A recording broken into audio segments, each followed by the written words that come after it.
महाभारत में ऐसे कई किस्से हैं जिनके बारे में कम लोग ही जानते हैं। इनमें से एक किस्सा ऐसा भी है जो शायद आपको हैरान कर सकता है। यह बात पांडवों से जुड़ी हुई है। ऐसा कहा जाता है कि पांडवों ने अपने पिता की मृत्यु के बाद उनका मांस खाया था।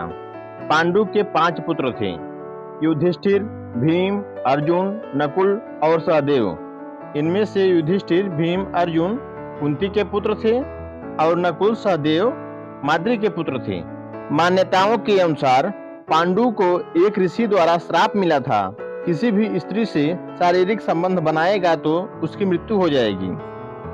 इसी के चलते उन्होंने कभी भी अपनी पत्नी कुंती और माद्री से शारीरिक संबंध नहीं बनाए थे। वहीं कुंती को ऋषि दुर्वासा ने वरदान दिया था कि वो किसी भी देवता का आह्वान करके संतान प्राप्ति का वरदान मांग सकती हैं। ऐसा करने पर उन्हें संतान की प्राप्ति हुई। फिर पांडु ने कुंती को माद्री को भी आवाहन मंत्र देने को कहा और उस प्रकार माद्री ने भी देवताओं का आह्वान किया और उन्हें भी संतान की प्राप्ति हुई। इधर पांडु एक दिन खुद पर नियंत्रण नहीं रख सके और उन्होंने माद्री से शारीरिक संबंध बना लिए। ऐसे में ऋषि के शाप के कारण उनकी मृत्यु हो गई। मौत के बाद उनका दाह संस्कार नहीं किया गया, बल्कि 5 भाइयों ने मिलकर अपने मृत पिता के शरीर का मांस खाया। उन्होंने ऐसा इसलिए किया क्योंकि स्वयं पांडु की यही इच्छा थी।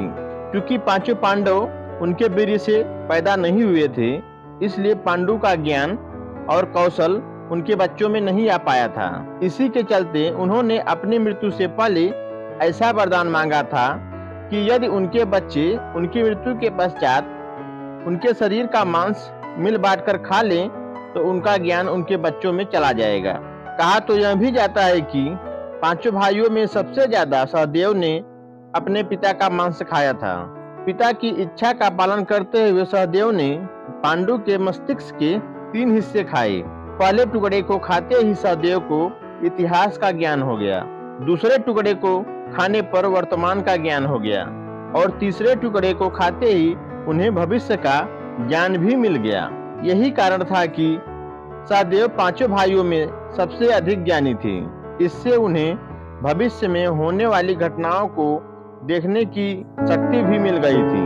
शास्त्रों के अनुसार श्री कृष्ण के अलावा वो एकमात्र शख्स सहदेव ही था जिसे भविष्य में होने वाले महाभारत के युद्ध के बारे में संपूर्ण बातें पता थी। इसीलिए श्री कृष्ण को डर था कि कहीं सहदेव यह सब बातें औरों को न बता दें। इसलिए श्री कृष्ण ने उन्हें श्राप दिया था कि यदि उसने ऐसा किया तो उसकी मृत्यु हो जाएगी।